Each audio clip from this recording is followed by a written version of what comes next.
Hello hello, on se retrouve aujourd'hui pour un épisode réact sur mes épisodes de podcast. Euh, le podcast Fleur les choses de la vie, je l'ai lancé en 2021 suite à une rupture et j'avais envie de sortir mes émotions, de pouvoir parler de plein de sujets différents. Et donc je m'étais lancée là-dedans avec un premier épisode qui s'appelait 3 kiffs par jour. Au début les épisodes duraient vraiment pas longtemps, genre 1 minute. Et puis petit à petit j'ai j'ai fait des podcasts plus longs, des épisodes plus longs. Et donc j'avais envie de réagir à ça parce que c'est un peu pour savoir si je continue à faire les conseils que j'ai donnés ou pas. Et on peut commencer par le premier épisode, c'est trop la honte. 3 kiffs par jour.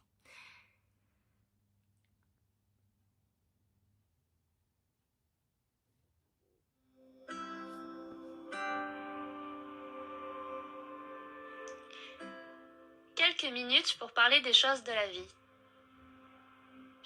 Premier épisode. Les kiffs. Qu'est-ce que les kiffs ? Eh bien, j'ai découvert ça en lisant le livre 3 kiffs par jour de Florence Servan-Schreiber. C'est tout simple. En fait, en fin de journée, que ça soit dans sa tête ou dans un carnet, c'est de se remémorer ou d'écrire les 3 choses qui nous ont le plus apporté ou procuré de bonheur dans la journée. Des choses simples. Comme ça permet de chasser le négatif et de se dire que la journée, elle a été bonne. Elle a été bonne parce que j'ai mangé un paquet de chips, parce que j'ai pu voir mon crush, parce que mon amoureux m'a fait une surprise, parce que ma mère est sortie de l'hôpital. Voilà, des choses très très simples, mais qui nous procurent beaucoup de bonheur. Je vous conseille de faire cet exercice-là, vous aussi, dans votre tête, dans un agenda ou sur un carnet, et de le relire de temps en temps, si vous l'avez fait dans un carnet, de le relire régulièrement et de peut-être sourire ou de rire en relisant ce que vous avez écrit. Voilà, c'était tout pour aujourd'hui. Bisous. Alors, les 3 kiffs par jour, aujourd'hui, je l'ai fait dans un agenda avec, en fait, il y a 5 lignes, et donc ça me permet de noter 3 des meilleurs éléments de la journée. En exemple, hier, mes 3 kiffs, c'était aller au concert de l'Arsenal. Il y avait un concert qui s'appelait Fado en Movimento. Très très beau. C'est chant portugais, guitare portugaise avec une femme qui chantait des poèmes. Enfin, c'était magnifique. Mon deuxième kiff, c'était de continuer de parler avec mes amis, par message, de tout et de rien, tout simplement. Et puis le troisième kiff, c'était d'aller au cinéma. Je suis allée voir Ma Frère. C'était vraiment sympa. C'était à la fois drôle, touchant. Enfin, il y avait toutes les émotions qui sont passées dans ce film. Euh, Vraiment cool. Pour la suite des réacts, je vais faire au pif. Ah, résister à la tentation. Voyons voir.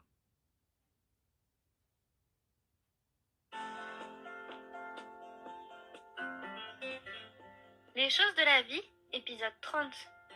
Résister à la tentation. Oscar Wilde disait « Je peux résister à tout, sauf à la tentation ». Et il avait bien raison. Une envie, une gourmandise, des sentiments, c'est plus fort que toi. Cette sensation de dépasser l'entendement et de ne plus être maître de ta raison, c'est comme être amoureux mais d'une chose matérielle.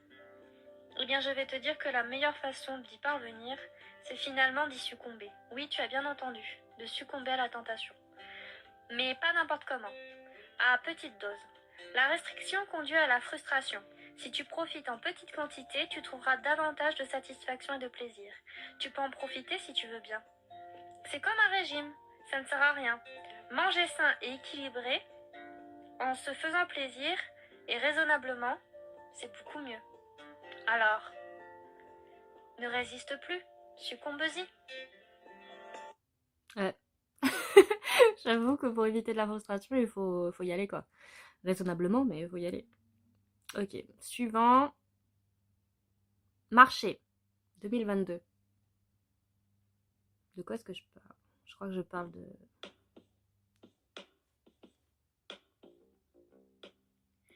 Les choses de la vie. Marcher. Marcher, c'est aller à la rencontre du monde et des êtres vivants, de ce qui nous entoure. C'est faire corps à corps avec l'air. C'est s'offrir soi-même à l'autre, l'autre qui est autour de toi. C'est être une offrande, l'offrande d'un corps à un environnement, à un écosystème, à la biodiversité, à la faune et à la flore. Marcher, c'est marcher au rythme des battements de ton cœur, au rythme des battements de la ville, au rythme des battements du paysage, au rythme des feuilles qui tombent. Marcher, c'est être en mouvement. C'est se transformer avec le paysage. C'est déplacer son corps, faire un pas devant l'autre, un pas à côté d'un autre. C'est se sentir vivant, être en harmonie, en communion avec la nature. C'est découvrir le plaisir du voyage. C'est ne pas vraiment avoir de destination. C'est flâner le regard au loin. C'est être concentré sur l'instant, sur l'étendue de nature, sur les détails, les couleurs, les formes, les éléments mouvants ou immobiles, les insectes, les oiseaux, les branches, les pavés au sol, la boue, le goudron, la poussière. C'est un arc-en-ciel de couleurs. Marcher, c'est savoir lever les yeux, lever la tête, regarder les fenêtres, les balcons, la cime des arbres, les cheminées, les toits, les tuiles, les gens. C'est dire bonjour à un inconnu, à un randonneur, à un marchand, un passant, une vieille dame. C'est toucher du bout des doigts les bourgeons, les feuilles, un mur, du métal. C'est soulever la poussière des sentiers. C'est accumuler la boue sur les chaussures. C'est accumuler de la neige aussi. C'est glisser sur les cailloux, sur la mousse. Sentir cette odeur humide des bois. Marcher, c'est écrire sa propre histoire. L'histoire de sa trajectoire. L'histoire d'un arpentage, d'un transect, d'un parcours d'un point A à un point B, ou d'un point A à un point Z en passant par toutes les autres lettres. Marcher, c'est une histoire en pointillé, en suspension. C'est une phrase avec des ponctuations, des respirations. Marcher, c'est vivre l'instant présent, c'est ressentir chaque parcelle de son corps, sentir la chaleur, le froid, la glace, la pluie. C'est être soi-même, c'est fermer les yeux, sentir les gouttes de pluie sur son visage et le sourire apparaître au coin des lèvres et à gorge déployée, rire aux éclats, se sentir humain, se sentir fragile, se sentir pleinement soi, marcher pour être en bonne santé, marcher pour réduire le stress, la pression, pour améliorer son rythme cardiaque, pour améliorer son endurance. Marcher, ça fait du bien. Marcher, c'est ne pas avoir de but. C'est prendre le temps.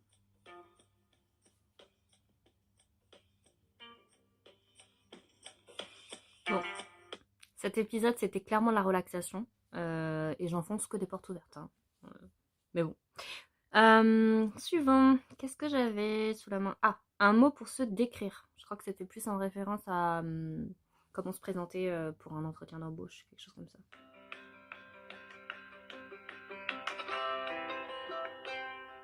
Hello, hello. Bienvenue sur le podcast Les choses de la vie. Les choses simples sont belles. Partageons les ondes positives et profitons de chaque instant précieux que nous offre la vie. Si tu es ici, c'est parce que tu veux des tips pour profiter pleinement de chaque instant. J'espère que mon contenu te plaira. Je te dis à très vite. Aujourd'hui, un petit podcast rapide pour se décrire. Quand on a des entretiens, généralement, à un moment donné, les recruteurs demandent de se décrire avec des mots, que ce soit sur sa manière de se comporter, le savoir-être, le savoir-vivre, mais également par rapport à ses méthodes professionnelles, son approche, si on est plutôt organisé, si on est plutôt impliqué, volontaire. Et voilà, j'avais envie de parler de ça parce que c'est hyper important le choix du mot pour nous décrire. Et si surtout on doit en trouver un seul.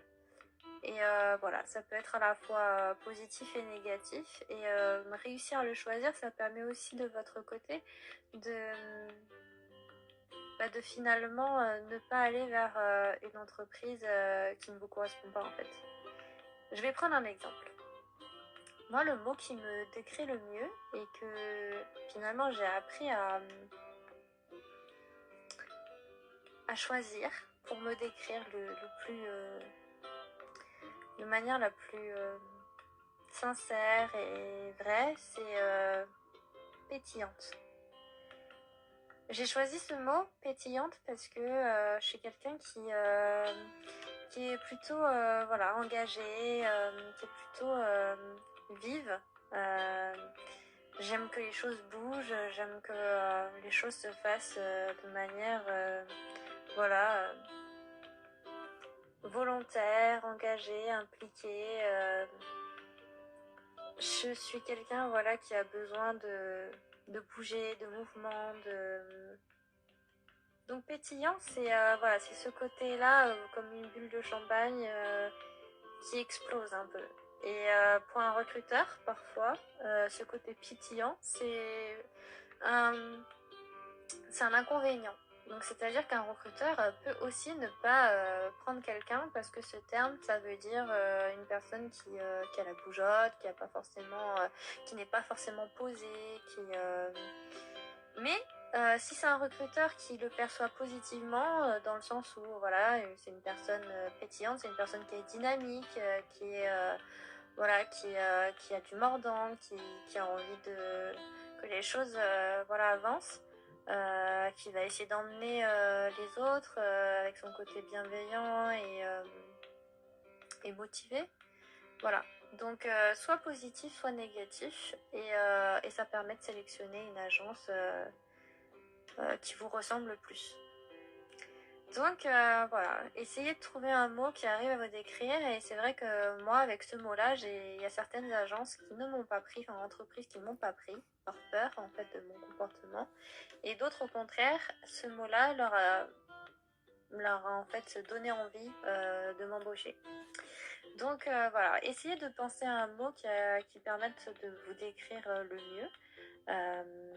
Je vais essayer de vous donner des exemples en fait de mots qui puissent être valorisants.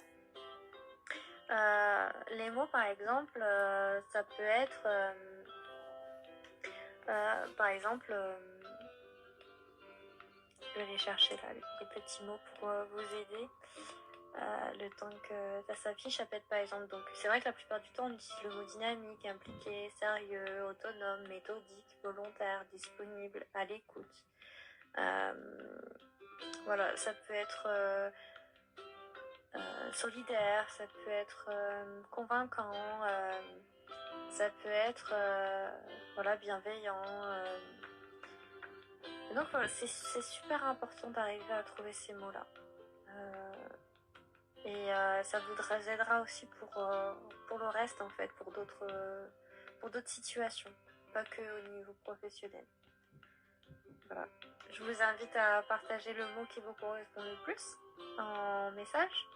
Et je vous dis à plus tard. Ce mot pétillante est toujours d'actualité. Je sais pas si vous avez réussi à... Enfin, vous avez déjà fait cet exercice-là de vous définir en un seul mot. Et essayez aussi de demander à vos proches, justement, quels mots ils utiliseraient pour vous présenter ou pour vous définir à quelqu'un. C'est assez... c'est un exercice assez spécial. Parce que des fois, on s'attend pas à ce que certaines personnes utilisent certains termes. Donc voilà, ça renvoie aussi à ce que vous projetez, enfin ça renvoie à l'image que vous donnez en fait aux autres en société et des fois vous n'avez pas l'impression de refléter cette image-là alors que les autres le ressentent comme ça. Qu'est-ce que j'ai? Ah, je suis sur libérer ses douleurs somatiques et ses peurs avec l'exercice de méthode Tipeee. Je l'ai encore fait hier avec ma mère et ça fonctionne bien. Je vais le lancer.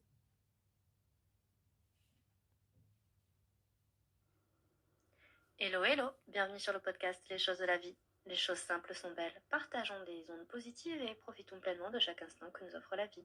J'espère que mon contenu te plaira et je te dis à très vite.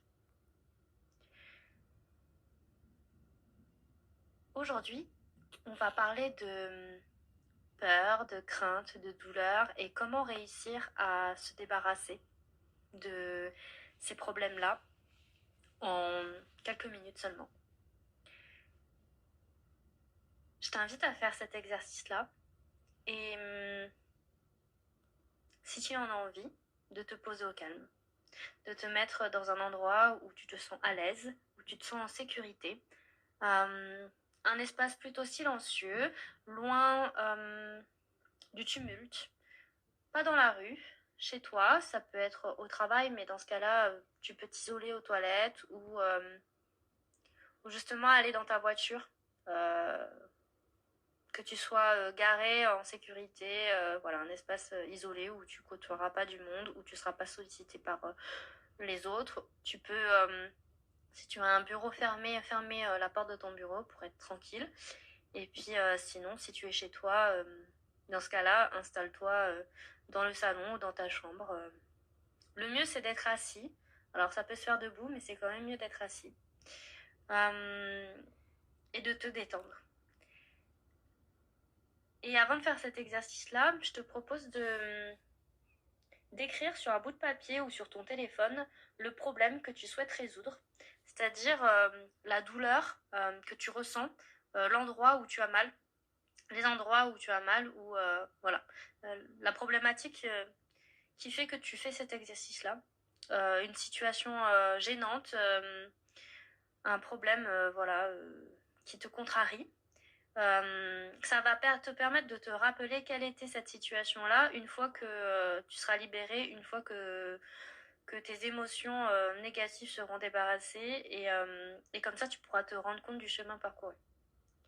Donc je te laisse le temps d'écrire sur un bout de papier là tout de suite maintenant en une phrase le problème que tu souhaiterais résoudre. Si c'est une peur, si c'est une crainte, voilà, si c'est des douleurs, un mot de tête, des maux de tête ou des maux de dos ou des maux de ventre liés à du stress. Voilà. Donc comme je te le disais, tu te mets en sécurité, tu te mets dans un endroit calme et silencieux et tu vas voilà, te tenir droite ou droit et fermer les yeux. Voilà, tu es assise sur un canapé, sur ton lit, sur une chaise et tu fermes les yeux. Voilà, ça va te permettre de prendre de la distance et de créer une intimité avec toi-même. Voilà, tu fermes les yeux et tu regardes voilà, en quelques secondes ce qui se passe dans ton corps. Qu'est-ce qui se passe? Soit il se passe rien, tu te sens bien, soit tu as des légers picotements, des pincements. C'est bon? Tu visualises? Tu ressens? Maintenant, tu vas laisser aller les sensations. Voir tes sensations qui évoluent dans ton corps. Tu vas observer et tu vas laisser faire. Même si l'intensité augmente, tu vas essayer voilà, de décrire ce que tu ressens. tu vas essayer de décrire à l'oral, à voix haute, ce que tu ressens. Si ton ventre est noué, si tu as la gorge qui se serre, si tu as le cœur voilà, qui te pince, si tu as une chaleur intense, désagréable qui te parcourt le corps, essaie de le décrire et dis-le à l'oral. Surtout, n'essaie pas de lutter. Surtout, laisse-toi aller. Juste continue à décrire ce que tu ressens. N'essaie pas de contrôler, n'essaie pas d'interrompre ce processus-là. Ne cherche pas à améliorer la situation. Tu laisses évoluer les picotements, la chaleur, et petit à petit, le calme va revenir soit en quelques secondes, soit en quelques minutes. Ne lutte pas, ne fais rien.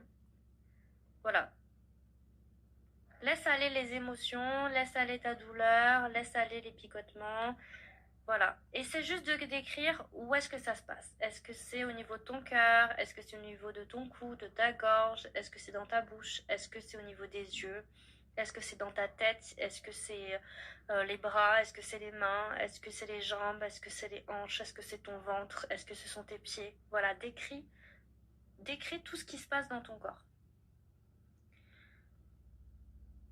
Décris si tes pulsations cardiaques sont fortes, est-ce qu'elles se sont accélérées, est-ce qu'elles diminuent, est-ce que ta gorge se serre, se desserre, est-ce que tu as des difficultés à respirer, qu'est-ce que tu ressens? Voilà, toutes les sensations corporelles, sois seulement observateur, observatrice de ce qui se passe dans ton corps. Ça, c'est censé durer, voilà, 1 minute 30, 2 minutes maximum. Et tu vas doucement ouvrir les yeux. Et maintenant, dis-moi, enfin, je suis pas là pour t'écouter, mais demande-toi, décris ce que tu ressens là actuellement. Cette sensation de calme, de bien-être, voilà, de sérénité. Et le problème, tu l'as évacué. Tu n'as plus mal à la tête, ou tu n'as plus mal, t'as plus de picotement, t'as plus cette sensation de chaleur, t'es bien, t'es apaisé. Et je te propose de retourner sur ton bout de papier ou ta note que tu as écrite sur ton téléphone, où tu avais écrit la situation gênante et les douleurs, les angoisses et les peurs que tu avais écrites sur ton téléphone. Et tu verras que tu ne ressens plus du tout cette sensation-là parce que tu as réglé le problème. Et donc je t'invite à faire cet exercice-là pour évacuer tes peurs à chaque fois que tu en as besoin. Et ça peut fonctionner pour des phobies aussi. Donc n'hésite pas à revenir sur cet épisode de podcast à chaque fois que tu en auras besoin. À chaque fois que tu auras besoin de te laisser aller. Et je te dis à très vite. Alors cet exercice-là, effectivement, je le refais personnellement de manière régulière dès que j'ai un problème, dès que j'ai une douleur ou dès que j'ai une angoisse ou n'importe. Surtout, hier, ma mère, par exemple, elle avait mal au ventre et elle avait mal à la tête et du coup, elle a fait cet exercice-là et après, ça l'a débloqué et du coup, elle avait plus mal de tête. Donc c'est juste parce que comment ça fonctionne, c'est qu'en fait on débloque des peurs, des angoisses, du stress, de l'anxiété. On le verbalise et c'est le fait de verbaliser et de spatialiser dans son corps ce qu'on ressent qui fait qu'on arrive à se libérer de ces douleurs en fait.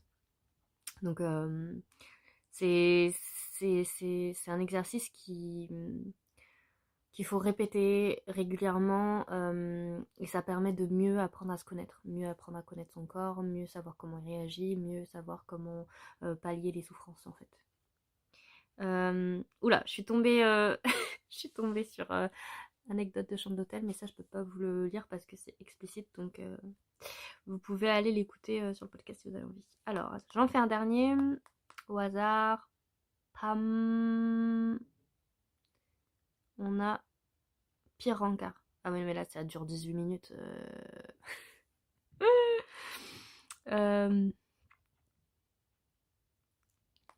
Hop, je vais en faire un plus court. Hop, je le mets au hasard. Tac.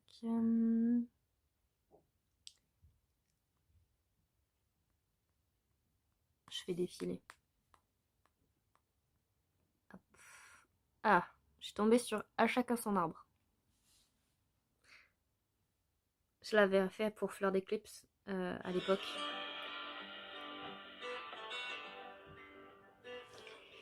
Les choses de la vie, à chacun son arbre. Je me rappelle quand j'étais en études d'architecture, j'ai découvert la sylvothérapie. En fait, on avait une prof d'archi qui s'appelait Marie-Hélène et qui a fait un cours pour apprendre à faire un câlin aux arbres.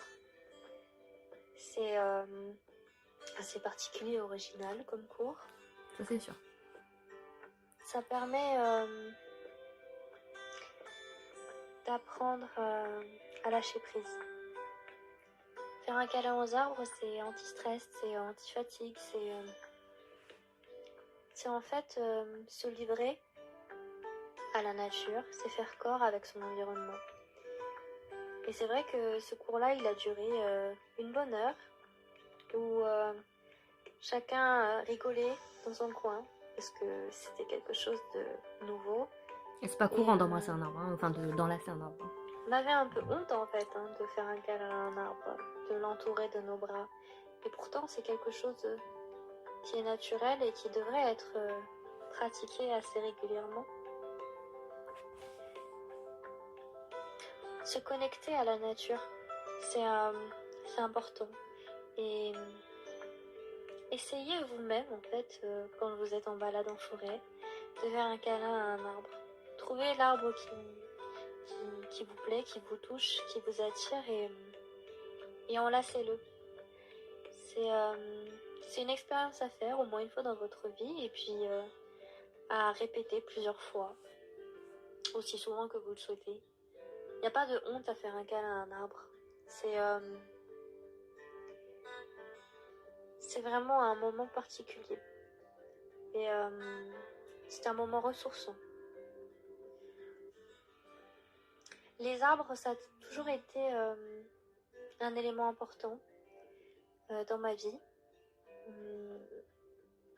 Je me souviens aussi, toujours en architecture, que mon premier projet, c'était au Puy de Crouël. Et j'en avais déjà parlé une fois, mais mon projet, en fait, j'avais choisi de le faire près d'un arbre. On a arpenté en fait le Puy de Crouël et il fallait choisir un emplacement pour le projet fictif. Et moi j'étais attirée tout de suite par un arbre sur la montagne. Je l'ai appelé comme ça mon projet. En fait, il y avait une cépée à flanc de colline face à la chaîne des puits, une boule végétale avec un joli tronc et avec des branches fournies. Et il m'a tout de suite appelé en fait. Et ça se prêtait très bien au sujet de notre projet. Il fallait que l'on crée un espace de recueillement avec tout un parcours, avec des seuils, voilà, des transitions. Et cet arbre, je trouvais qu'il était parfait pour créer un espace construit tout autour pour que fictivement les personnes qui avaient perdu un proche puissent se recueillir autour de cet arbre. Et cet arbre face au volcan, c'est cette idée, cette image que j'ai toujours eu dans la tête et qui, 5 ans après l'oral de rendu de ce projet, et finalement c'est avéré exact puisque quand j'ai perdu mon père et qu'il est parti, on va dire, en fumée. C'est réellement le cas. C'est littéralement ça. Au Puy de Crouël, en fait, ça m'a fait écho, en fait. Et j'aurais aimé, en fait, que cet espace de recueillement existe. Alors, l'arbre était toujours là. L'arbre a subsisté, évidemment, il n'a pas bougé.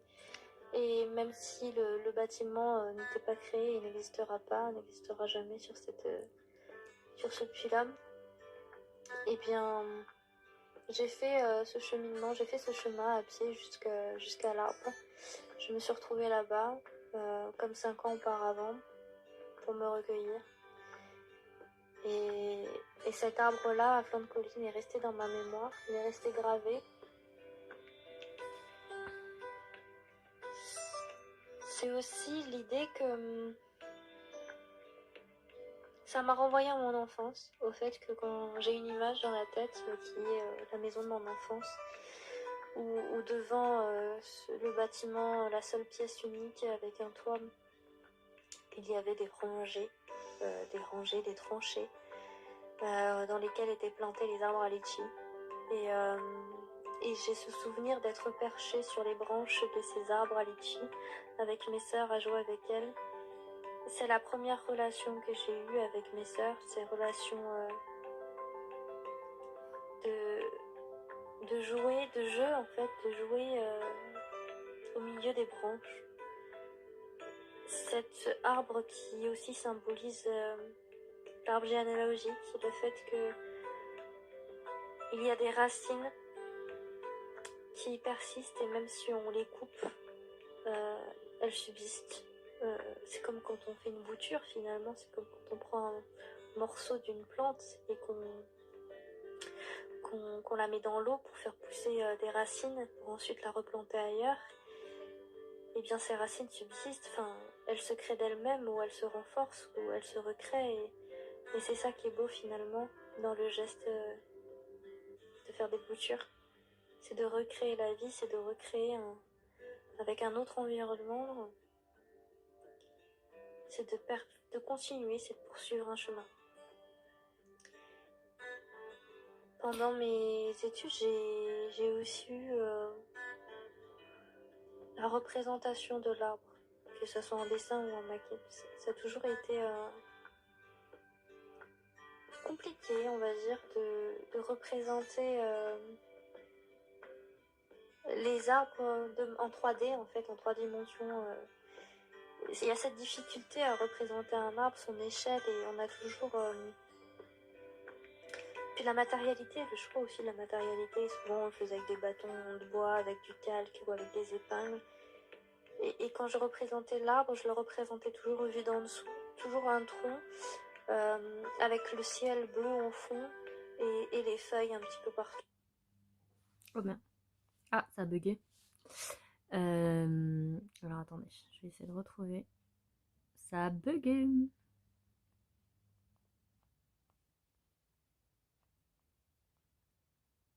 Alors attendez. Pourquoi ça a bugué? Je vais essayer de retrouver la fin quand même.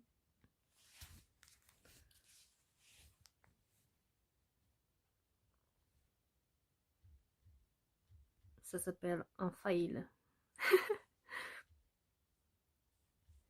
Alors attendez, je vais essayer de retrouver cet épisode.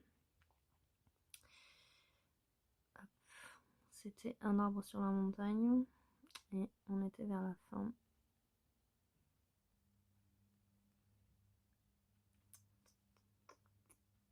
Comme c'était au hasard.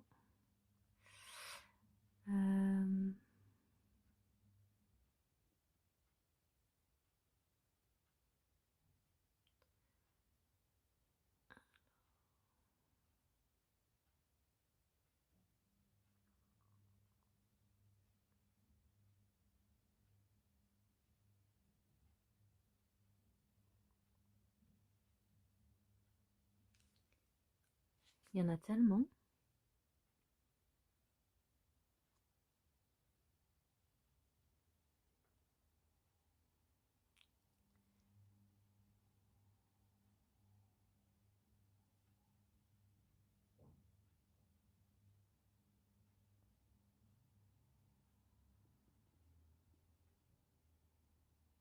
Ah, c'est là. Je l'ai. Hop, je vais vers la fin. L'arbre, c'est quelque chose qu'on rencontre tous les jours. Enfin, tous les jours pour ceux qui ont cette chance d'avoir la vie à côté de soi. Et je me souviens avec mon ancien ami qui faisait ses sunset sunrise, le cadeau qu'il m'avait ramené, c'était un tirage photo Et je me souviens parce que ça m'avait marqué. Il m'avait fait 2 tirages photos pour notre première rencontre. La première photo, c'était une photo de l'étang de Beaumont avec les 2 petits bouts de bois. On dirait deux amoureux qui vont pour s'embrasser ou s'accoler. Et le deuxième tirage, c'était un arbre tout rond, et il l'appelait mon arbre. Et ça, c'est quelque chose qui m'avait marqué parce qu'on a souvent cette volonté, cette envie de s'approprier en fait un arbre, de se dire c'est mon arbre, il m'a choisi, il m'a appelé. Et c'est vrai en fait, cette rencontre qu'on peut avoir avec la nature, avec cet élément en fait qui nous attire comme un aimant et qui fait qu'on a besoin de le sentir, de le revoir plusieurs fois, de se connecter avec lui, de venir le voir plusieurs fois. C'est la même chose en fait, ça me fait penser, j'ai un ami qui, sa chanson préférée c'est la chanson de Brassens, Auprès de mon arbre. Les paroles de la chanson sont vraiment touchantes, puisque c'est vrai quand il dit que je n'aurais jamais dû m'éloigner de mon arbre, parce que finalement sous un arbre on a la protection, on a l'ombre, on a le sentiment d'être en toute quiétude, paisible. Ça me fait penser à Saint-Louis le roi qui est sous son olivier, et c'est vrai que sous un arbre on est tout de suite plus reposé, plus apaisé, et que ça soit sous un chêne, sous un pommier, sous un arbre, on est toujours ouvert à la nature, on a les yeux rivés sur les nuages, sur les oiseaux qui volent, et puis les rayons du soleil qui touchent notre peau. Et puis finalement, un arbre pour moi c'est comme le fait de retrouver un élément singulier et comme un ami en fait, comme une personne qui suit votre route, qui est là et qui jalonne le parcours, et qui, à chaque fois que vous avez besoin de lui, il est là. À chaque étape de sa vie, il y a un arbre sur lequel se poser, sur lequel s'appuyer, sur lequel s'accrocher, sur lequel dériver, sur lequel s'allonger. Un arbre sur la montagne, un arbre au-dessus de l'eau, un arbre isolé dans un champ, un arbre à flanc de falaise. Avant le départ, l'arbre c'est un mât, puis un phare, et après un voyage, il est notre ancre. Alors laisse-toi aller contre son écorce, écoute son cœur battre. Il est l'énergie, il est l'espoir de toujours avancer loin et longtemps vers sa destinée. Trouver son arbre, c'est trouver sa voie. Et je te souhaite à toi aussi de trouver ton arbre. Cet épisode de podcast, je l'avais fait exprès pour Retour d'Éclipse, parce que justement à ce moment-là, il était en Afrique. Et lui, son arbre, il m'avait envoyé une photo, c'était un fromager. Donc ça m'avait inspiré le texte de la fin qui est dans le podcast. Voilà. Je vais m'arrêter là pour aujourd'hui. En tout cas, vous avez sur Spotify et sur toutes les plateformes accès à mon podcast. Et du coup, il y a un certain nombre d'épisodes que vous pouvez aller voir. Il y en a plein. Il y en a qui sont bien, il y en a qui sont pas bien. Il y en a dont j'ai honte. Mais je les laisse quand même. Parce que voilà, ça fait 4 ans que j'en ai publié. Et voilà, ça me fait toujours sourire ou rougir d'écouter certains des podcasts que j'ai pu faire. Certains sont toujours d'actualité, certains sont obsolètes, mais je fais des updates. Ils étaient vrais à un instant T. Certains ne le sont plus aujourd'hui. En tout cas, il y a toujours une partie de fiction et une partie de réalité, comme vous le savez. Il y a toujours des parties qui sont romancées, d'autres qui sont... voilà.